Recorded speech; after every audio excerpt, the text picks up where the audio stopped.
Fox News alert, terrifying video capturing the moment a medical plane carrying 6 people, including a child patient who had just been released from Shriners Hospital in Philadelphia, plummeting from the sky last night. The plane crashed into a Philadelphia mall, spraying jet fuel across the area, leaving homes burning. Here to discuss is former NTSB investigator and former Learjet pilot Alan Diehl. Thanks for joining us, Mr. Diehl.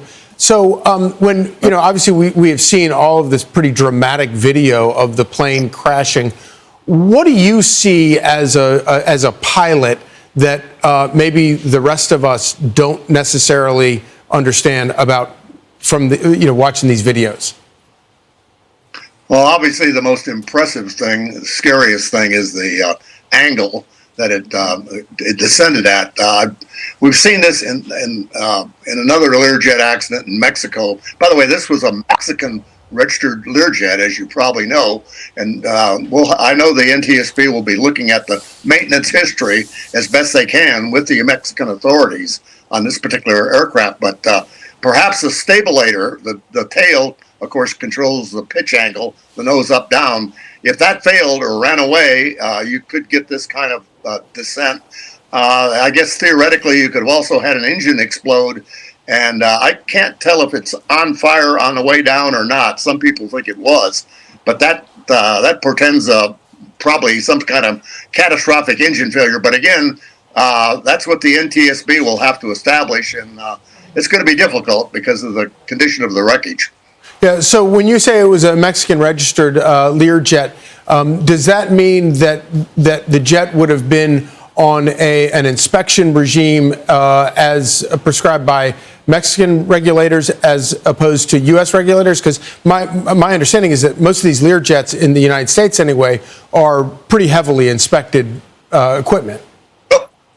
Yeah, they're supposed to follow the manufacturer's directives on maintenance and so on, but the one Learjet investigation, it was a Mexican. It was actually an American Learjet flown in Mexico, and we found out that the plane wasn't properly maintained. They may not have as good a surveillance in Mexico. I'm not saying they did.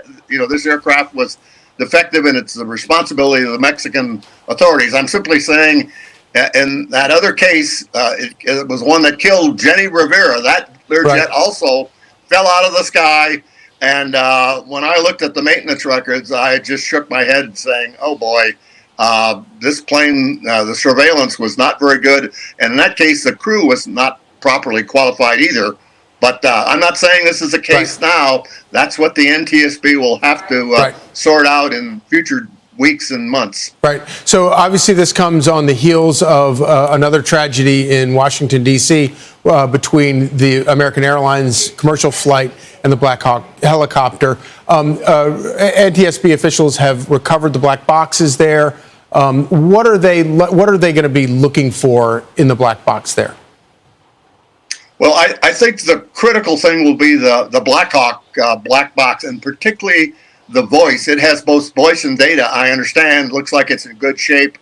And one of the theories, and I don't want to start any speculation here, but I'll mention, I've flown with night vision goggles when I did military crash investigations.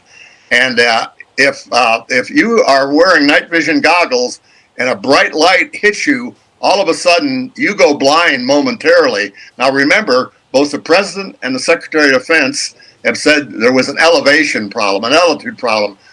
She's not allowed to get over 200 feet. She's being supervised, and I don't think there's any way that they would intentionally climb that helicopter up to the reported altitude of 350. Now, that data comes from not from the NTSB, but from from both Trump and from the Secretary of Defense. So, if somehow a bright light, if they had the NVGs down, and that's what this voice recorder should uncover, and they were hit by a bright light, like perhaps the landing lights on the airliner, they would be momentarily blind, and they might. I'm a psychologist. There's what they call a startle response, and if she's got her hands on the two controls, it's quite possible.